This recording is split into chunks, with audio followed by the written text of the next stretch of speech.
Good morning to all of you, or magandang umaga na naman sa inyong lahat. So, maganda ang panahon ngayon kasi umaalis na ang bagyo.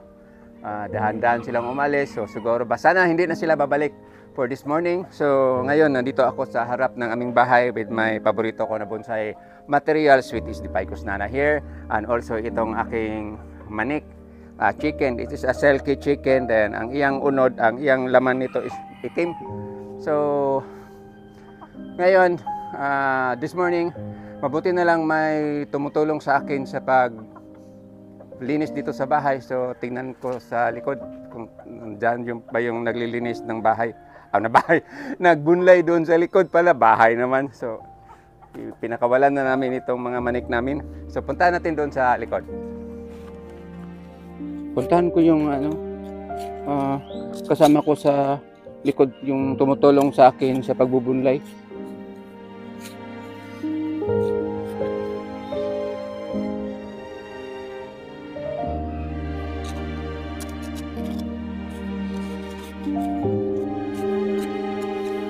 Nandyan pala siya naglilinis.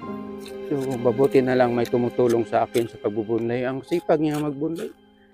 Pero hindi masyadong mabilis siya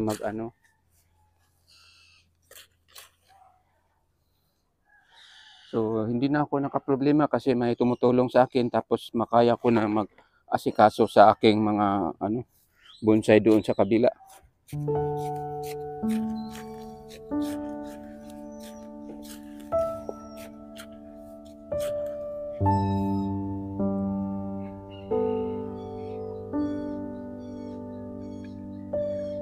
Ano ka nang ginagawa niya? Bakit may kinuha siya sa bulsa niya? Di, ipopokus ko. Tignan ko anong ginagawa niya.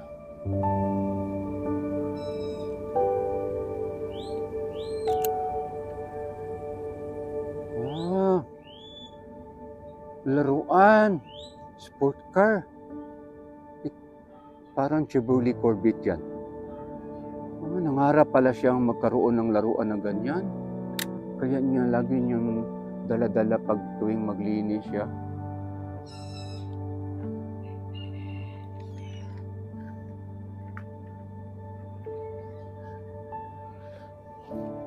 So yun pala ang inspirasyon niya sa pagbubunlay, yung sasakyan. Kaya masipag siya para siguro pangarap niya makabili ng ganyang sasakyan. So di bali. So punta na ako sa yung ginatrabaho ko na bonsai.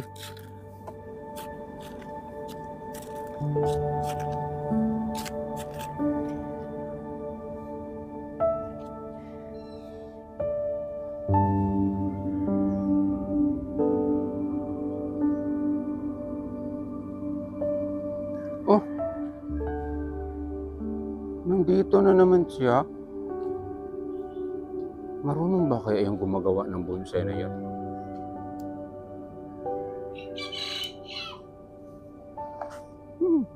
Siya pang nagugupit sa mga bonsai ko. Manong, alam mo bang gumagawa ng bonsai na yan? Hindi ako pinapasin. Bahala na. Punta na lang ako sa likod sa bonsai nga tatrabahuin ko.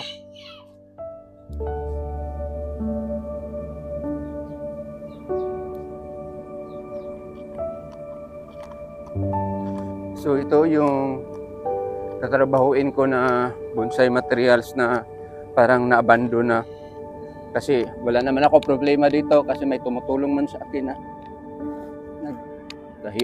nitapot ang gamot. Yan, abandon. Uy, yun.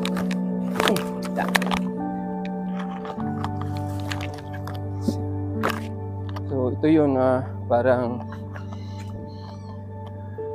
na-abandon na yung itong materials. So yan, hindi na magandang tingnan. So ang gawin ko dito is hindi dipulit, kasi pag i-dipulit ito, there's a tendency mamatay na po pareha atong sa pikas. So ang gawin ko dito is tanggalin itong mga unusual branch tulad nito.